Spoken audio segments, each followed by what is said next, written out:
हमें निराश होने की जरूरत नहीं है, उदास होने की जरूरत नहीं है, क्योंकि अब तो समय बदल गया है। अब बहुत सारे साधन हैं जिससे कि आप परमात्मा की आराधना में निरंतर डूबे रह सकते हैं। यदि आपको शब्द ज्ञान नहीं आता है तब भी आज चैनलों के माध्यम से, आज और ऐप के माध्यम से अब कितनी चीज़ें आपको मिल जाती हैं, लेकिन आज 90% आदमी उनका उपयोग नहीं कर रहा, दुरुपयोग कर रहा है। आज पिक्चर देख रहा है जो तुम्हारे फ्यूचर को समाप्त कर देगी। आज घर में उन चीज़ों का आगमन हो गया जो हमारे घर में अशांति पैदा कर देती हैं, परिवार तोड़ देती हैं, हमें जिनेंद्र भगवान से दूर कर देती हैं। ध्यान रखना, आज हर रीति रिवाज हमारे बदल गए हैं। पहले शादियां होती थी तो मेहमान कम से कम 15 दिन तो रुकते ही रुकते थे, और शादी होती थी तो बारात भी 7 दिन रुकती थी, क्योंकि दिलों में प्रेम था, सहजता थी, सादगी थी। पहले सादगी थी, बंदगी थी, तभी वही जिंदगी थी। अब ये जिंदगी नहीं है। तो कहते हैं 7 दिन बारात रुकती थी, फिर धीरे धीरे समय बदला, 3 दिन बारात रुकने लगी, उसके बाद 2 दिन, उसके बाद अब तो 3-4 घंटे में सारा खेल खत्म हो जाता है, क्योंकि दूसरों की बुकिंग होती है। तुम नहीं निकलोगे तो होटल में से निकाल दिए जाओगे। पहले 1.25 महीने तक घर में मंडप रहता था, तो समय के साथ साथ सब बदल गया। जीवन के हर्ष उल्लास बदल गए, विषाद ने जगह ले ली है। जो हमारे आमोद प्रमोद की बढ़िया शुद्ध और सात्विक तरीके थे वो बदल गए, हमारे खान पान के तरीके बदल गए, हमारे हर चीज घर में शुद्ध होती थी, लेकिन अब वो शुद्ध नहीं होती। इसी प्रकार से मेहमानों के तरीके भी बदल गए। पहले लोग आते थे तो घरों में आराम से जो आप एक दूसरे के कपड़े पहन लेते थे।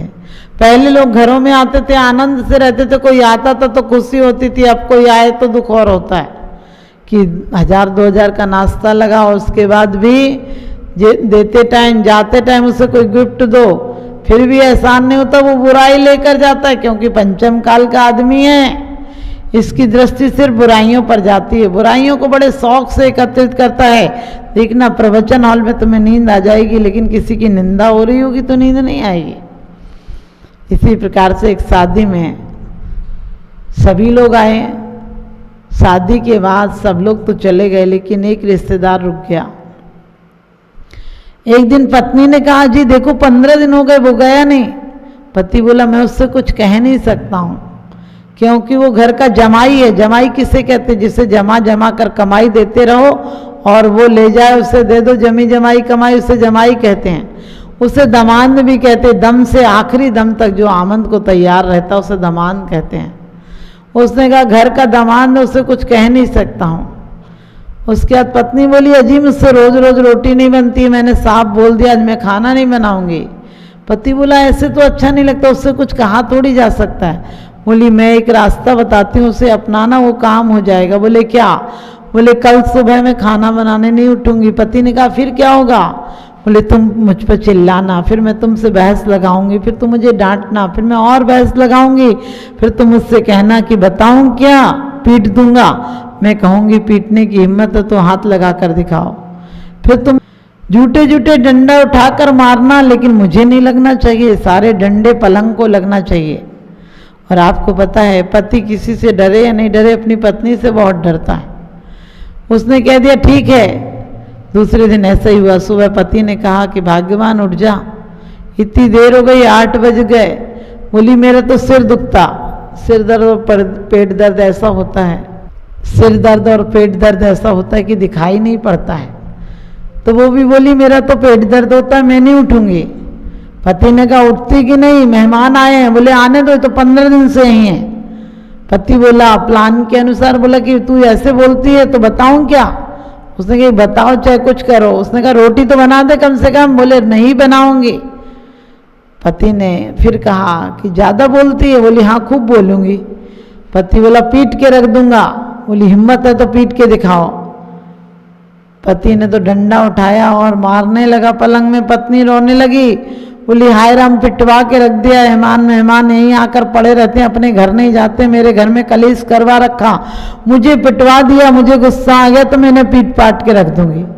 अब मेहमान बगल में था, उसने सोचा ये औरत है, इसे पता है मैं यही हूँ, इतना चिल्ला रही है, क्या पता कल के रोज पिटवाई दे या पीट ही दे, इसका क्या भरोसा। औरत का कोई भरोसा नहीं होता है। उसने कहा इससे अच्छा तो मैं चला ही जाता हूँ, और उसने अटैची उठाई और जीना उतरने लगा। पत्नियों को बड़ी जल्दी होती है। पत्नी बोली देखो चला गया ना। पति बोला देख मैंने तुझे मारा तो नहीं। पत्नी बोली देखो जी मैं सच में रोई तो नहीं। और मेहमान बोला देखो मैं सच में गया तो नहीं। आप समझ गए, हम ऊपर ऊपर से हमारी विनतियां, स्तुतियां, प्रार्थना, उपवास हमारे कर्मों को नहीं भगा सकते हैं, क्योंकि कर्म भी कहते तू मायाचार करता है, मैं तुझे सब जानता हूं।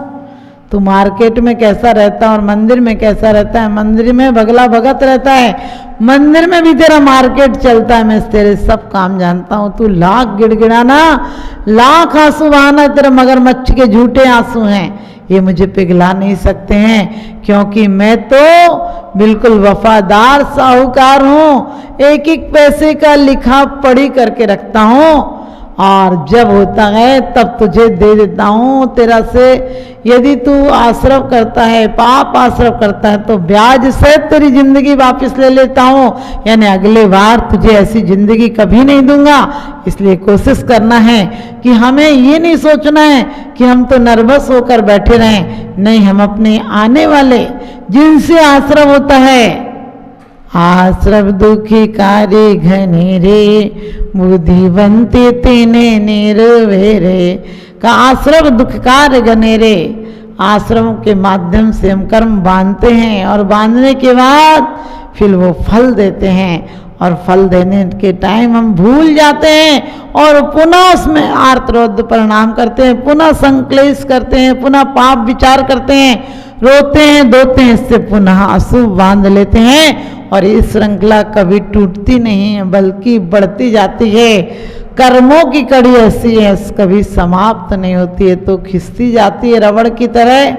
इसलिए कोशिश करना है हम कर्मों की कड़ी को यही विराम देंगे, अच्छे परिणामों से शुभ बंद करेंगे, ताकि हमें अच्छे संसार में रहें, तब तक अच्छे संयोग मिले, अच्छा वातावरण मिले, अच्छा बंध मिले, और हम अपने उसके सारथी स्वयं हैं।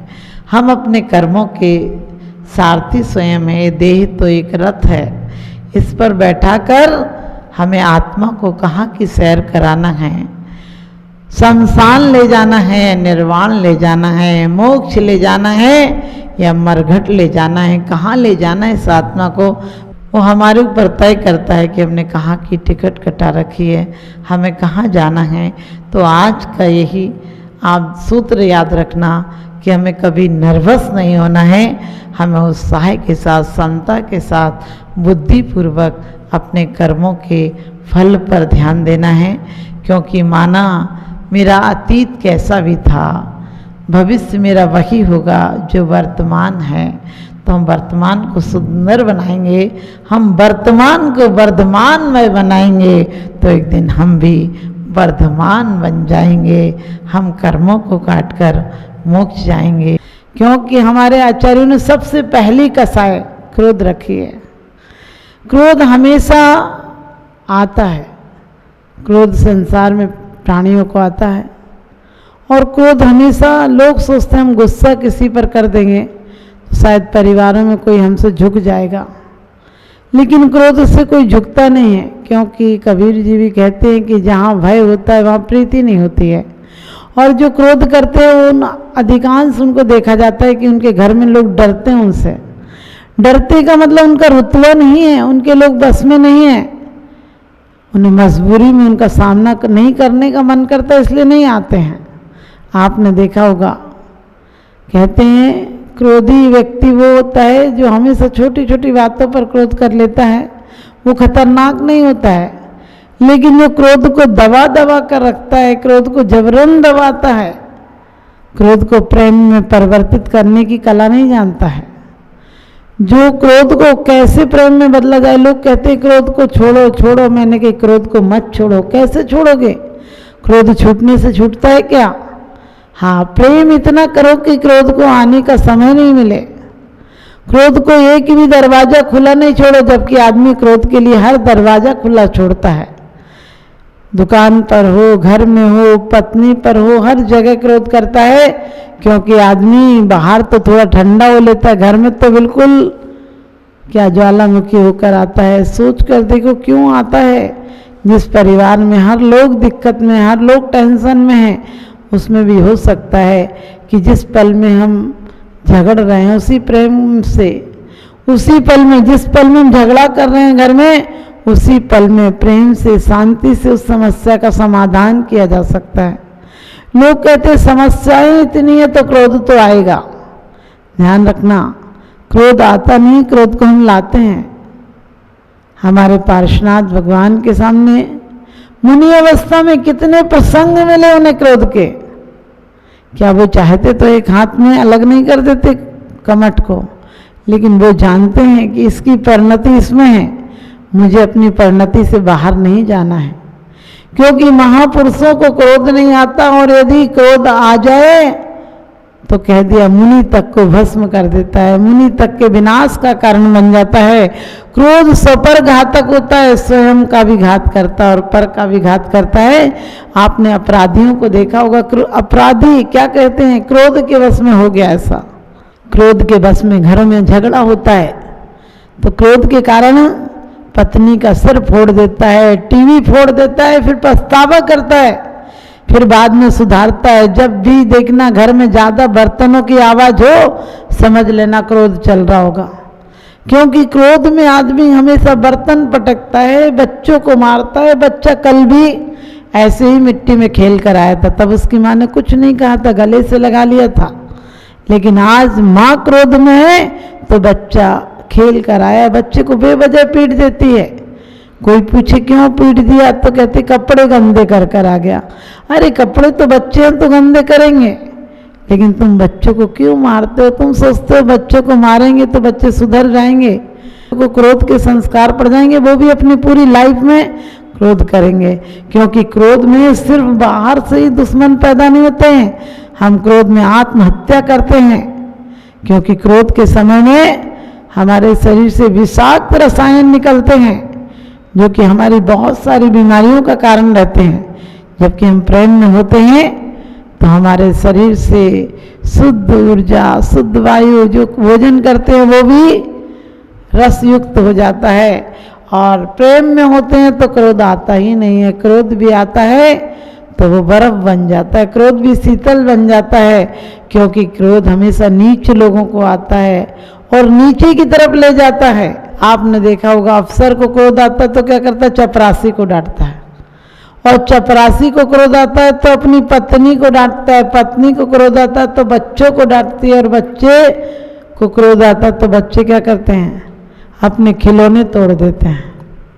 क्योंकि उसकी आदत है, वो ऊपर तो जा नहीं सकता है, क्रोध जा ही नहीं सकता है ऊपर।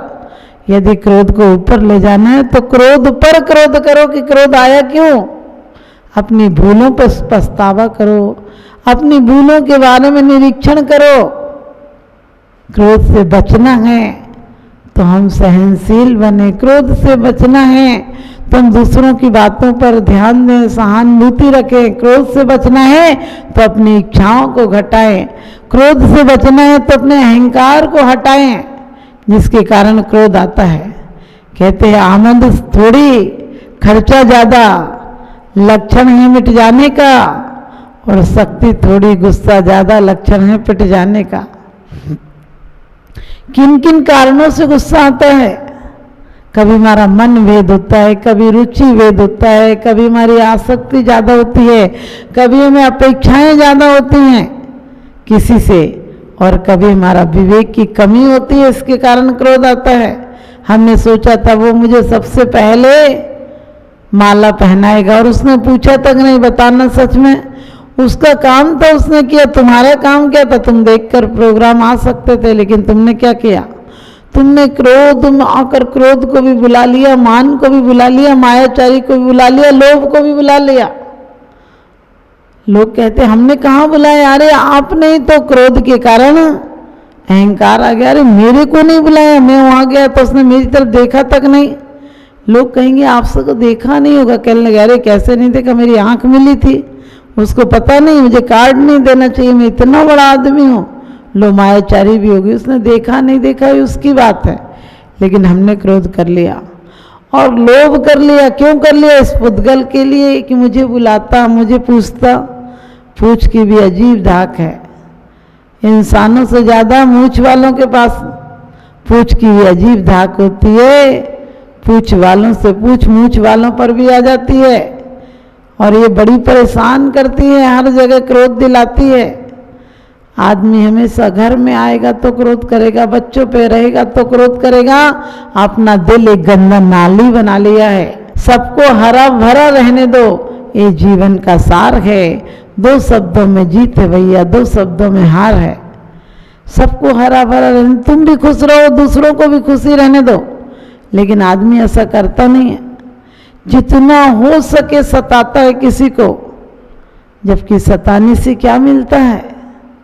आपने देखा क्रोध के आवेश में एक बाप भी अपने बेटे से कहता, असल बाप कहे तो इसी वक्त निकल जा।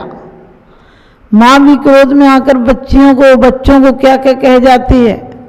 कभी क्रोध में होती तो कहती तू पैदा होते ही तो मर जाता तो अच्छा था।